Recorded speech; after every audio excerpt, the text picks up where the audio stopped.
The foreign policy of Soviet Union has been puzzling to many students of international relation and political science and the candidates who want to appear in competitive exams.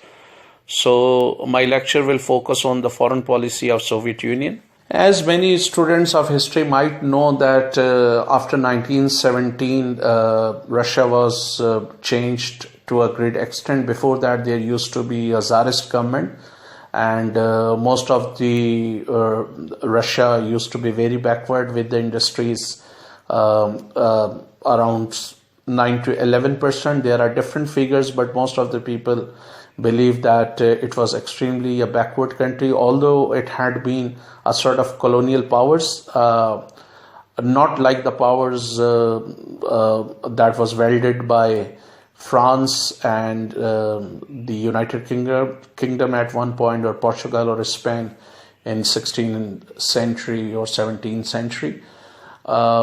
But it was still a big power. It was a large country, and it made different alliances, sometimes with Western monarchies, sometimes even with the rivals of these monarchies. Like at one point, Russia struck a deal with Napoleon as well, who later on invaded that country.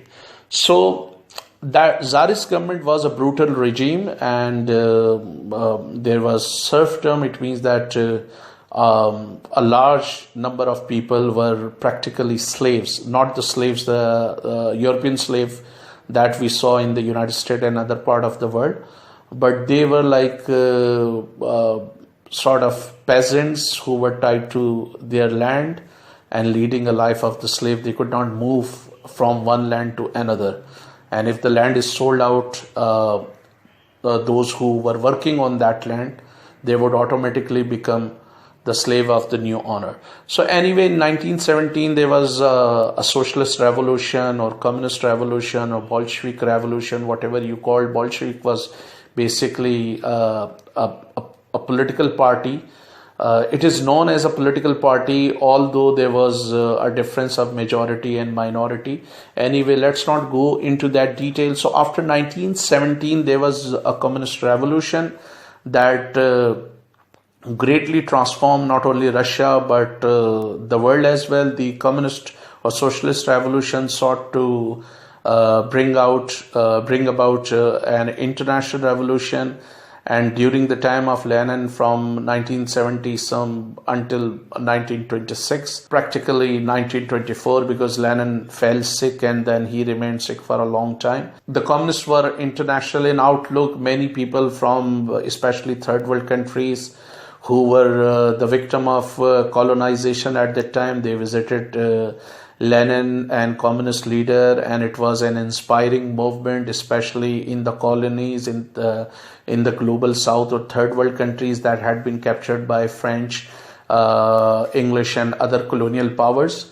And at that time it was an international revolution in outlook, and Lenin advocated an international revolution. And at one point he even said that if we have to sacrifice Russian Revolution for German Revolution, we would do that. So during that time, they encouraged revolution in different parts of the world. And Western critics call it expansionist policy, aggressive policy of Soviet Union. Soviet Union believed in an international revolution. It believed in a class war. It believed in, according to its critic, in a bloody revolution whereby they would topple the existing government and impose a communist regime. And but soon after the revolution, the Soviet Union suffered from a civil war that lasted for some years, and there were then famines, and there were then what the communists called conspiracies against the newly revolutionary state. So somehow Lenin advocated an international revolution, and so did Trotsky, one of his close comrades.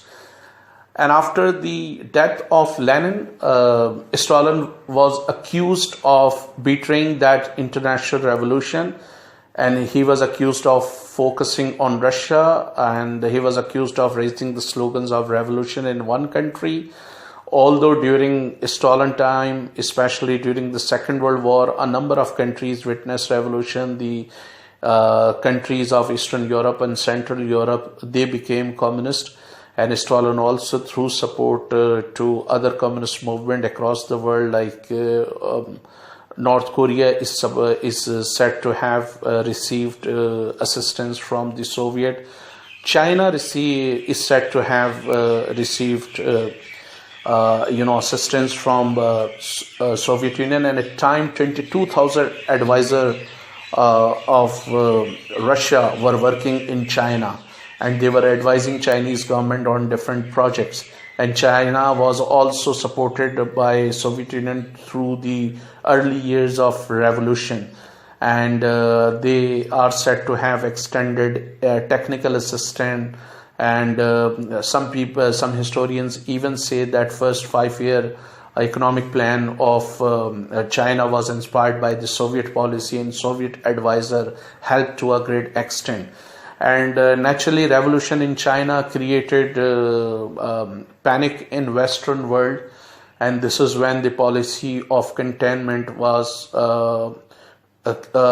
forced, and this is when this policy was adopted by Western world, and they tried to contain communism. So if there was a communist government in North Korea, they somehow tried to save it in South Korea. If there was a communist government or communist guerrillas fighting in North Vietnam, there was anti-communist group in South Korea. In South Vietnam.